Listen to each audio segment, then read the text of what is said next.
Despite what a lot of people might think, wrestling isn't just punches, kicks, and submission holds. If that were the case, most matches would be pretty damn boring. It's not just a fight after all, it's supposed to tell a story. Let's look at an example.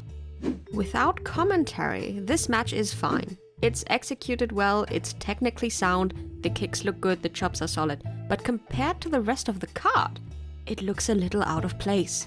And the comments on cagematch.net agree. There's not that much underneath people hitting each other hard. It's not a typical AEW match. Hell, it's not even a typical American match. It's a Japanese shoot-style match. Popularized in the 70s and influenced by Carl Gotch, Lou Thez, and Billy Robinson, shoot wrestling refers to the use of more realistic or even full contact moves to give the impression that the match really is an unscripted, hence the word shoot, fight. A lot changed after 1989 though, when Vince McMahon testified before the New Jersey State Senate that the outcome of a wrestling match was predetermined. The final nail in the coffin came with the curtain call incident in 1996, where, after a live event, Shawn Michaels and Triple H embraced Scott Hall and Kevin Nash, both of whom were leaving to go to WCW. The death of kayfabe also meant matches did not need to be strictly realistic, opening the doors for more elaborate moves and high-flying spots. And of course, room for storytelling. Hard-hitting shoot-style wrestling still exists, though today it's more popular under the name strong style. Originating in Japan, strong style draws inspiration from British catch wrestling, Greco-Roman wrestling, Sambo, Karate, Muay Thai, Judo, and Indian Pelwani. Check out Dave Knows Wrestling's The History of Strong Style Wrestling for more. In this match, two rival styles clash, the King's Road style and the strong style we just talked about. The King's Road style may be closely linked to Japanese strong style, but these two styles are not interchangeable. Whereas strong style focuses primarily on choreographing realistic moves, King's Road centers around telling a realistic story, psychology. Like, we can all do cool moves. Well, not me anymore, but I could throw a cool suplex or I could do a cool spot, but would I really do that in real life? I understand this is pro wrestling, but I try to bring what I would do in real life. So, for instance, like, if a guy's talking shit the whole match, in real life, I would try to bite his tongue or grab his mouth, and you know what I mean? So I would do it in a match, and people are like, oh man, that was great. I'm like, this is what I would really do. But that's why I tell a lot of young guys, like, if you can do all the cool shit, good for you, because I can't do it, and I appreciate what you do. But try to add a little bit more realism to it, you know? Let's say you're in a bar fight. Would you immediately try to tiger driver your opponent through the bar counter, or would you maybe try and take him down with a few punches first? And if you did go all out on the tiger driver and your opponent is still lucid enough to notice it, wouldn't he fight out of it? And succeed, most likely, as long as it's still early on in the match and he hasn't taken too many blows to the head. Just like in a video game, finishers, like the tiger driver, take a while to become accessible. If you'd like to know more about this, check out Joseph's Walking the King's Road playlist. Especially episode 2 was super helpful for me. And while you're on it, check out the 5-match prime I did on Eddie Kingston. That's kind of the vid that started it all for me. Once upon a time, there was one promotion, the Japan Pro Wrestling Alliance, short JWA, founded by Rikido-san in 1953 to establish a territory that would represent the National Wrestling Alliance in Japan. After Rikido-san's murder by some Yakuza gang members, Antonio Inoki and Giant Baba, his former students and some of the promotion's biggest stars, formed their own promotions. Inoki founded New Japan Pro Wrestling and Giant Baba founded All Japan Pro Wrestling, driving the JWA out of business since many of Japan's most popular wrestlers left with Giant Baba, including 4 people who would go on to become the 4 pillars of the King's Road wrestling style: Mitsuharu Misawa, Kenta Kobashi, Akira Taue, and Toshiaki Kawada. To understand this particular match, all we really need to know is that Eddie Kingston wrestles in the King's Road style and is a particular fan of All Japan, especially Kawada, and Shibata wrestles in the New Japan Strong style, as popularized by Antonio Inoki. Shibata also trained Inoki's grandson, by the way, and beat Misawa in a tag match once, but that's just by the way. We are looking at rival styles. It's All Japan versus New Japan. It's King's Road versus Strong Style. So Shibata almost immediately moves down to the mat, inviting some classic catch-style mat wrestling. And when Eddie refuses, we can instantly guess what type of match this is going to be.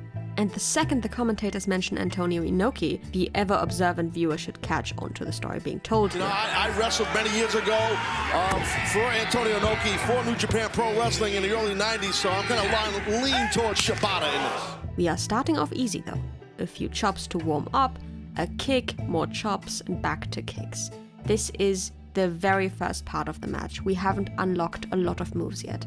And around the 3-minute mark, we get our first submission hold. And our first rope break. Now Shibata's Ring of Honor Pure title is not on the line. The Pure title, mind you, has special rules, including a capped number of rope breaks, a time limit, and some restrictions on the kind of strikes the wrestlers are allowed to do. This further reinforces that Brawler, the striker in this thing, is Eddie Kingston. The mat tactician, the grappler, is definitely Shibata. the Pure title requires, by definition, a strategy, which is more reminiscent of actual combat sports. The New Japan Pro Wrestling Strong Openweight Championship, on the other hand, despite being part of New Japan, focuses more on showmanship. New Japan Pro Wrestling Strong was the title of a weekly TV show produced by New Japan's subsidiary, New Japan Pro Wrestling of America, which then turned into the brand name for New Japan events held in the US. So the Strong Openweight Championship combines Japanese strong style with the spectacle that is American wrestling. It's also an incredibly interesting choice to only have Eddie's titles on the line. This makes him the ultimate fighting champion and keeps him as the perpetual underdog. Very important for the storyline. It also tells us Shibata is a strategist, smartly keeping his title out of harm's way. He's got nothing to lose and everything to gain. It's all connected. Shibata tries to execute a suplex but doesn't manage it. Eddie reverses and also fails because it's too early in the match for huge moves like this. Then an ankle lock. Since his submission on Eddie's arm didn't work, we're moving onto the legs. This prompts Eddie to use a second rope break. Shibata then tries to go for the figure four, and we can see Eddie grabbing Shibata's ankle to prevent him from locking the move in proper, but he fails, and we get our third rope break. Shibata once again attacks Kingston's legs, and when Eddie refuses to go for another rope break, Shibata tries to use the bow and arrow to force a submission. Katsuyori Shibata, he was paying homage to Antonio Inoki. Then, when that also doesn't work, he moves onto a headlock. Kingston attempts a backdrop, but Shibata fights out. It's still too early. Shibata keeps the headlock on, doesn't let himself be thrown into the ropes. This moment is, I think, one of the most telling ways this match differs from the rest of the card. Normally, a wrestler would use the momentum of the throw to run the ropes and transition into another move, a lariat, for example. Here, just like in a real fight, Shibata puts the brakes on hard. In a normal match, this would be a prime example for sandbagging. But it looks intentional here. It looks like a proper fight. And finally, halfway through, we get a backdrop from Eddie. But not just any backdrop. High angle backdrop driver, originally made famous by the great Lou Thez, who had an incredible career in Japan, who actually inspired Antonio Inoki as well. Shibata has been referencing Inoki constantly. So Eddie pulls out a move from the god of wrestling, Lou Thez, who hit Inoki with an absolutely brutal Greco-Roman backdrop during the first moments of their match. The proverbial fuck you to Shibata's little mind games, including, but not limited to, Shibata trying to control the match earlier, forcing the New Japan Pro Wrestling Champion to fight in the New Japan style. Well, both of these men subscribe to the Bushido fighting spirit. Gambate Kudasai. Shibata retaliates by using Kawada kicks, which absolutely infuriates Eddie. To him, Shibata is not a King's Road scholar, so using one of the 4 pillars of heaven's moves against him, not just one of the 4 pillars, but Eddie's favorite, while Eddie is wearing gear inspired by Kawada's gear. Oh dude. Whoa. It is also interesting to note that Eddie fires up for storyline reasons, feeling disrespected, while Shibata fires up for combat reasons, getting chopped. An exploder by Eddie sets up the final stretch of the match. Big moves are now allowed, though finishers remain locked. Shibata counters with an Osotogari judo drop, once again demonstrating his combat-focused style. You know, wrist control is everything in a fight, in a wrestling match. Brutal kick! Katsuyori Shibata punctuated that last one, maintaining control of Kingston's wrist. But Eddie is tough to top. Oh, watch. Wild swing! Shibata makes him pay for it. Shibata, methodical to a T, has controlled Kingston. Oh. Now the Cobra twist. Another hallmark of Antonio Inoki. In deep. He's transitioning into it. There it is. The Iron Octopus, but couldn't complete. Shibata's about to win. The referee checked. Oh, Kingston! Forcing the rope break. And I mean, if this was a pure rules match, Kingston, he would have expended all of his rope breaks, but not the case here tonight. Now Shibata, as the pure champion, has been adhering to pure rules, attempting to not just defeat Eddie and win his titles, but beat him under pure rules as well. But since Eddie used a fourth rope break, Shibata has abandoned that plan and is now using closed fist strikes, which would be forbidden under pure rules. Eddie Kingston fighting to retain his Ring of Honor World Championship, his New Japan Strong Openweight Championship. Katsuyori Shibata wants to become Triple Crown champion here tonight in Seattle to honor the memory of Antonio Inoki. So as far as I know, Inoki never actually won the Triple Crown. And we need to make a little distinction here. There's the Triple Crown Heavyweight Championship, one belt, to unify All Japan's then flagship title, the BWF World Heavyweight Championship, with the NWA United National Championship and the NWA International Heavyweight Championship. Despite that unification, the Triple Crown was still represented by 3 belts, because it looked cool as hell. That was the case up until 2013, when the original title belts were returned to All Japan founder Giant Baba's widow, and a new single title belt incorporating the designs from the 3 original belts was made. That's the Triple Crown. But there's also a Triple Crown, which doesn't describe an actual belt, but rather is an achievement when one professional wrestler has managed to collect 3 of a single promotion's championships. This has only happened once in AEW, when Kenny Omega collected the Men's World Championship, the Men's World Tag Team Championship, and the Men's World Trios Championship. Now, Kingston is the holder of the New Japan Pro Wrestling Strong Openweight Championship, the Ring of Honor World Championship, and during the Continental Classic at World's End became the inaugural holder of the AEW Continental Championship. As a result, he was dubbed the inaugural American Triple Crown Champion.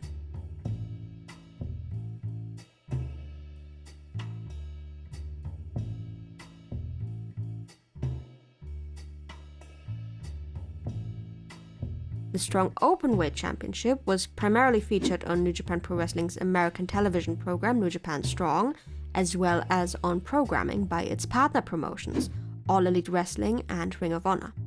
In my opinion, this is a legitimate Triple Crown, though it is not the AEW Triple Crown. But let's head back to the actual match. We get some more elbow strikes and chops. Now elbow strike. Shibata.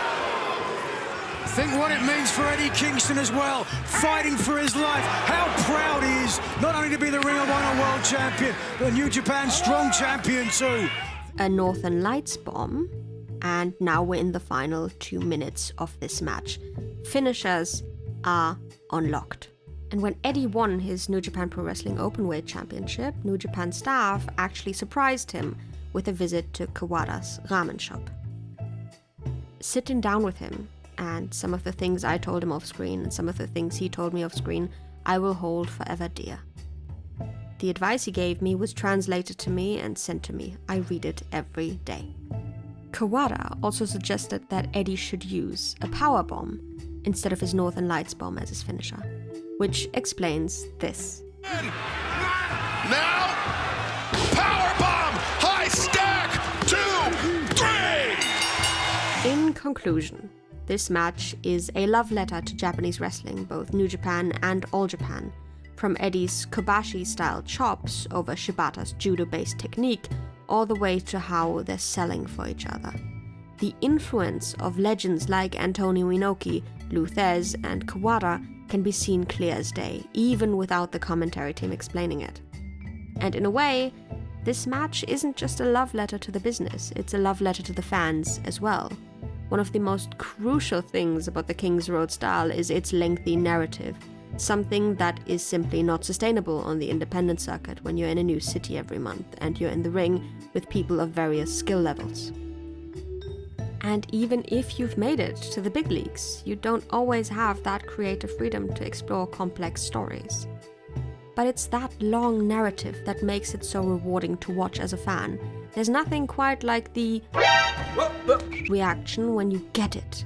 You get what the wrestler is trying to do, and it's this lengthy storyline with several callbacks to legends whose names are finally making their way back into the mainstream, combined with the grounded realism of New Japan's strong style, what makes this such an incredible match. The reason Kingston is so beloved in wrestling circles is, yes, because he's a great wrestler, but more importantly, it's because he's a great storyteller. What he lacks in flashy moves, he makes up for in in-ring psychology. It's not primarily the wrestling that's entertaining, it is the story that's being told. That's also why promos and psychology are interlinked. Why are you fighting? And why should I care? I'm not watching wrestling to see Hangman choke someone out. Well, I am. I'm watching wrestling to find out why. Wrestling is a sport, yes, but it is also an art form. And art is inherently self-referential. Growing up for me, I was so into Macho Man because of his promos. The way he said it and the way he delivered it and his finger in Hogan's face, that still sticks with me now. You are a product of those that came before you. The tapes you traded, the shows you went to, the posters on your wall. All of these shaped you into the person you are today. And this is the reason Eddie Kingston is the way he is. If there is a match that you were to send to someone and say, this is the match I'm most proud of, what would that be? None. Oh, come on. No, I'm being so serious. So serious, because I think every match I have, I can always tell a better story. People who know me know my favorite promotion of all time was All Japan, especially in the 90s. That's the shit that hooked me, and I was just stuck on it, you know what I mean? Like one night, you can ask the LAX, Proud and Powerful, Ortiz and Santana. One night they were staying at my house, and I put on All Japan, and I broke down every match to the point where Santana goes, man, shut the fuck up and let us enjoy it. I'm like, yeah, but you don't understand why they did this because of this. And then 2 matches beforehand, he did this move. This is why he countered it here. Shut up. We get it. That's how much I love All Japan 90s stuff. You know what I mean? And why he's so loved. Eddie Kingston makes you work for it. But boy, is it rewarding when you get to the pot of gold at the end of the rainbow. It was a tournament I was doing in Chicago for AEW, and it was against Josh Alexander, the finals. And my neck and my shoulder were all messed up. He was sick. So we're just fucking beat up. Wrestled 3 times already that day. And I just remember telling Ortiz, I go, watch for the side headlock, bro. And we're wrestling. Got the headlock, took him over side headlock, and the people, oh! And I remember looking up at Ortiz because he was up in the balcony, and he's dying laughing, and I'm going. But you know what I mean? It's like, it wasn't just because it was a side headlock, it was because we got them to come along on that journey to get to that side headlock. Thanks so much for listening. Did you like this match when you first watched it? And who is your go-to wrestler for in-ring psychology? If you want to check out one of my favorite feuds ever, check out my video on Ilya Dragunov vs. Cara Noir. Or if you want to find out why Kingston sounds the way he sounds, check out my video on the art of cutting a promo. Thanks for listening.